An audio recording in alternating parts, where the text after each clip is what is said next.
Hey, Nakat. Yes, boss. What am I doing to that bunch? 8 o'clock. Okay, fine. So it seems like I'm going to call.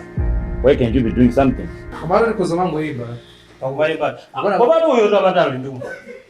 Ndimayenda muzinda wa Bethlehem, nakumana ndi mnyamata akuvina, akudumba kuyimba mosangalala, ndipo ine ndinamufunsa, suja iwe unaliwa kungopobadwa, nanga bwanji upenya lero, nati Yesu adutsa kuno, wakuta maso wanga, wanipata kunika ndipo ndima watawa. Yesu adutsa kuno, ndimayenda mumalo opembedza, ndakumana ndima iuja wadama, akudumba kuyimba mosangalala, ndipo ndima wanga unakondwa.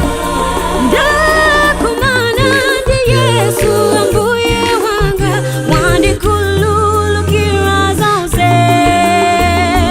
Yesu adutsa kuno, wakuta mtima wanga, wanipatsa kunika ndipo ndima watawa. Yesu adutsa kuno, Yesu adutsa kuno, wakuta mtima wanga, wanipatsa kunika ndipo ndima watawa.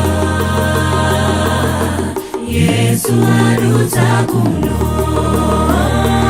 Yesu adutsa kuno, wakuta mtima wanga, wanipatsa kunika ndipo ndima watawa. Yesu adutsa kuno, Yesu akudutsa kuno, akuta iwe ndine, alipatsa kunika ndipo ndima utawa. Yesu